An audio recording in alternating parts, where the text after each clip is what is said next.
എല്ലാവർക്കും നമസ്കാരം. എല്ലാവർക്കും വീണ്ടും മനോലയത്തിലേക്ക് സ്വാഗതം. ഇന്നത്തെ ഈ മഹത്തായ ഉദ്ധരണിയിൽ ശ്രീബുദ്ധൻ പറയുന്നത് വെർച്യു അഥവാ സദ്ഗുണം എന്നും എന്താ പറയണേ, മോശമായ ആൾക്കാര് നല്ല ഗുണങ്ങളെ എന്നും അടിച്ചു താഴ്ത്താനേ ശ്രമിക്കുള്ളൂ.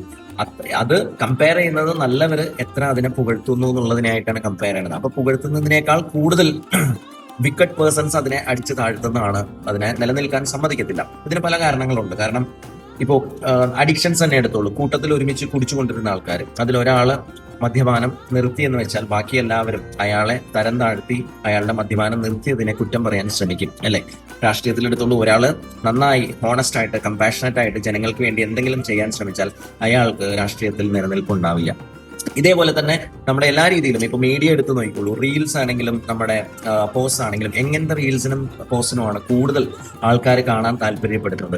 അപ്പോൾ അങ്ങനത്തെ ഒരു ഭാഗം, കാരണം സ്പിരിച്വാലിറ്റിയും അങ്ങനത്തെ സാധനങ്ങൾ നമ്മൾ കൂടുതൽ പറയുവാണെങ്കിൽ അതിനെ പലവരും അടിച്ചു താഴ്ത്തുന്നതും കാണാം. ഇതെന്തുകൊണ്ടാന്ന് വെച്ചാൽ ഈ ഇങ്ങനെ സംസാരിക്കുന്നതും ഇങ്ങനെ കേൾക്കുന്നതും എല്ലാം അങ്ങനത്തെ ആൾക്കാർക്ക് അസഹിഷ്ണുത ഉണ്ടാക്കുന്നുണ്ട് ഉള്ളിൽ. ഇത് അവരുടെ ഷാഡോനെ അറിയാതെ പുറത്തേക്ക് കൊണ്ടുവരുന്നുണ്ട്. ഇത് തന്നെയാണ് ശ്രീബുദ്ധൻ പറയുന്നത്. So wicked people always try to abandon or try to abash the virtues എന്ന് പറയുന്നത് കൊണ്ടാണ്. സോ ഇനി എല്ലാവർക്കും നല്ലൊരു ദിവസം ആശംസിക്കുന്നു. നന്ദി, നമസ്കാരം.